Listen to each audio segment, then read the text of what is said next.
for you today. Para sa Libra, Aries and Leo to guys. Tatlo ito. 1, 2, 3. Okay? 1, 2, 3. Simula sa left. Isahatin ko tong message sa tatlo. At pumili kayo kung number 1, number 2, o number 3 ng inyong message. At itong nababagay sa inyo na message is mangyayari kung para to sa inyo. Okay? Listen your intuition guys and maging honest kayo sa inyong tanong. Okay guys? At mangyayari to. At magtatanong tayo sa pendulum ng yes or no, okay? Or maybe or unsure. Nasagot dito.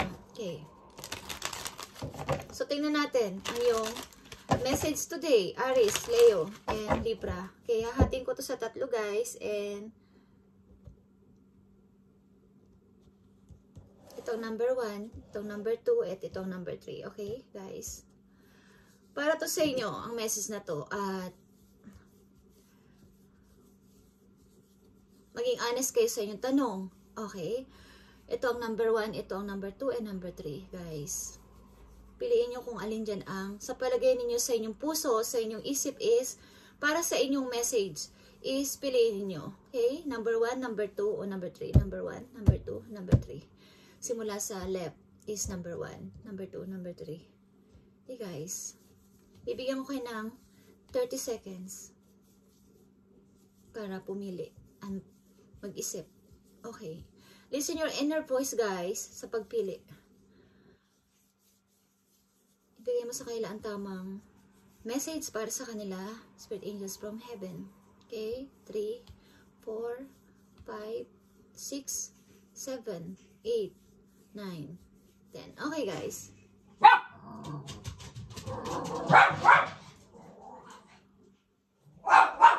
Sorry.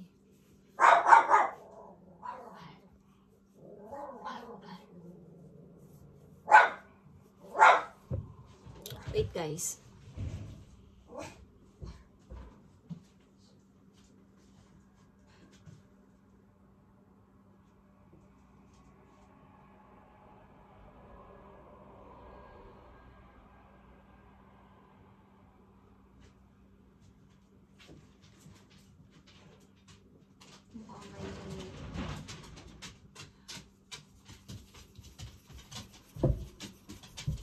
Mukhang may tao o paparating sa inyo. May something mag-check. Okay, guys. Tingnan natin na yung message. Okay. And part yan ng reading, guys. Okay, hindi ko ito pwedeng pigilin o ihinto. Okay. Lahat ng nangyayari during my reading is kapag hindi in-allow ng heart ko na itigil or into is a part of a reading, guys. Okay, during sa pag-reading ko is part yun ng inyong reading. Kung sino man ang binabasahan ko. Okay. Ito ang number 1, guys. Ito ang number 2 at ito ang number 3. So, ang pumili ng number 1, tingnan natin kung anong message for you. Para to sa Leo, Aries, and Libra. Okay?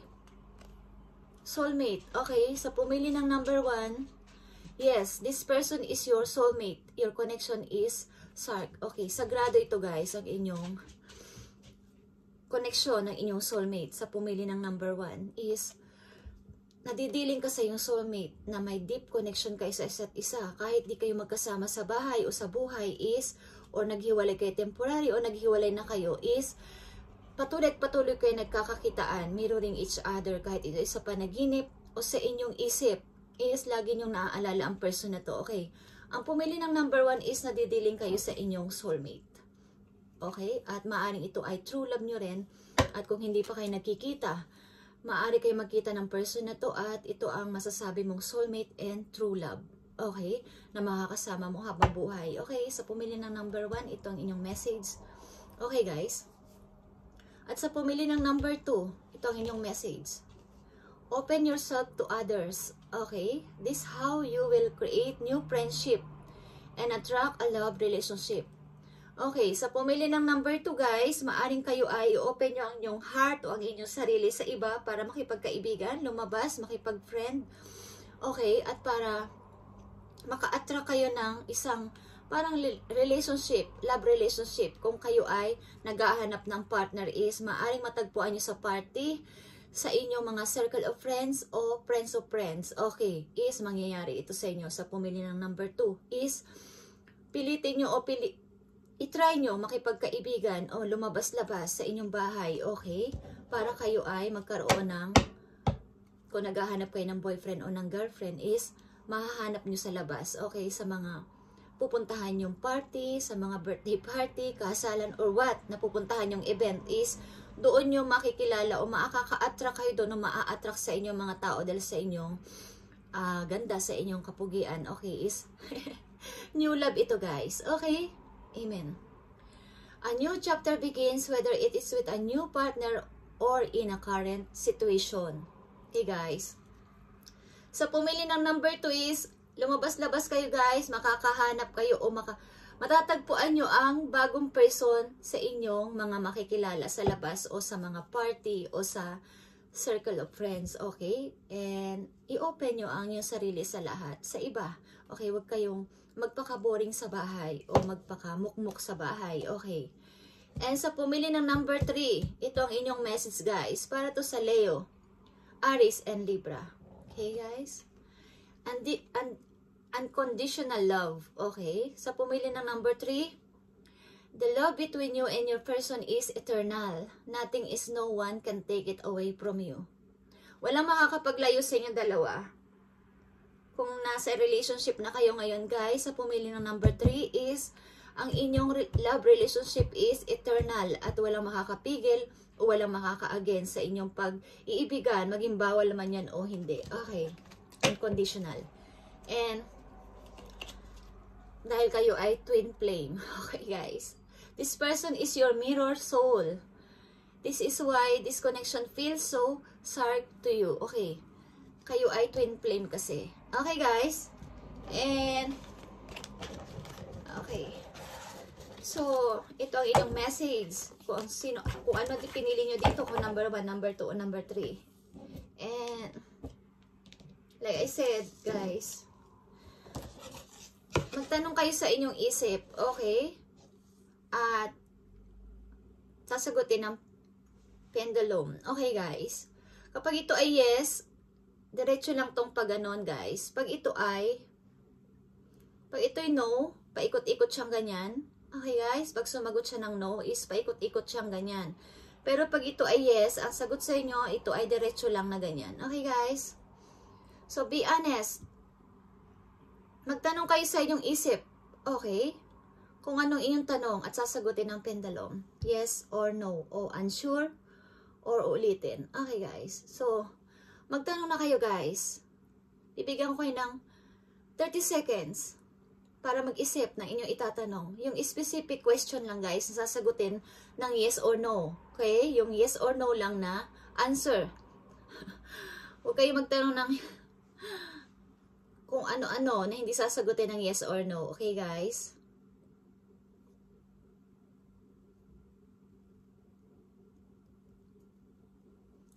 So, start na natin, guys. Okay? Magtanong na kayo. Okay? Magtanong kayo sa inyong heart, sa inyong isip, sa isip ninyo, guys. Okay?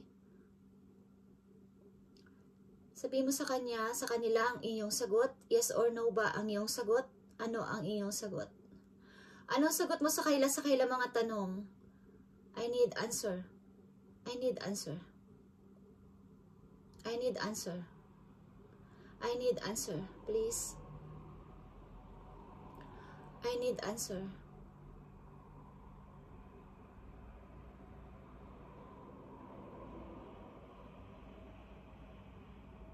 I need answer.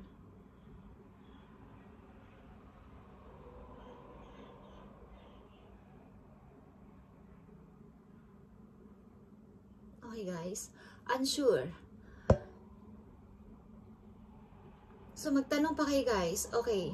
Hindi kayo sigurado sa inyong tanong. Okay. So, magtanong kayo, guys. Sasagutin ng pendulum. Yes or no? Yes or no? Anong sagot mo sa kanila? Yes or no? Sa kanilang katanungan? Yes or no?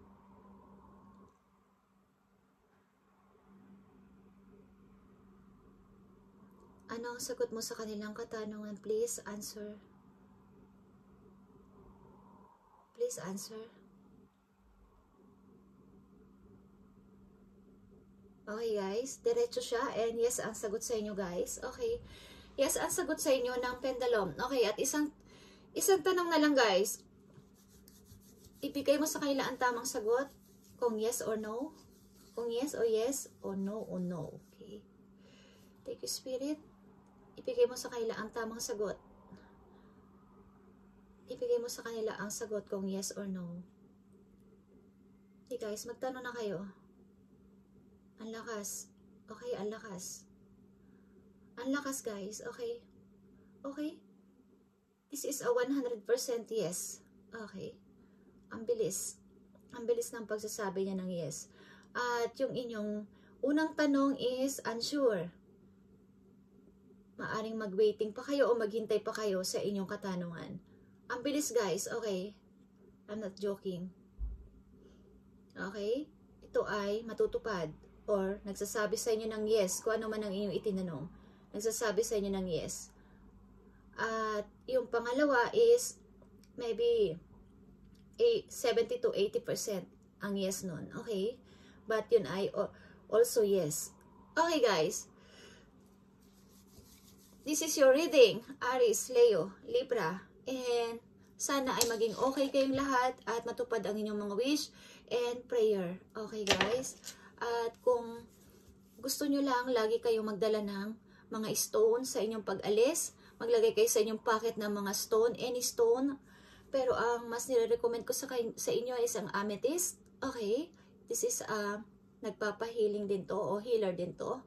O nagpapahealing to sa mga sakit, any sakit, okay, pain. Or nagbibigay din to ng abundance. Okay? At yung mga crystal clear, nagpo-protect sa ating energy. Okay? Pag kayo aalis ng bahay or sa any pocket nyo ilagay, bulsa ng jacket nyo, bulsa ng mga shorts nyo or sa bag nyo, sa pocket ng wallet nyo or sa kung nagda-drive kayo, maglagay kayo ng katulad nito sa bote at ipag-pray nyo, ilagay nyo sa kung saan bakante sa inyong kotse. Okay, para magkaroon kayo ng protection, okay, sa mga bad element o bad energy na pwedeng pumasok o lumapit sa inyo is pinoprotektahan o poprotektahan kayo ng stone. At ang pinaka una-unang sinasabi ko sa inyo, bago nyo gawin yon is ipag-pray nyo muna ng taimtim. Ipag-pray nyo sa God at sa universe na bigyan ng protection o ng energy o ng power ang inyong stone. Okay guys, thank you and God bless guys.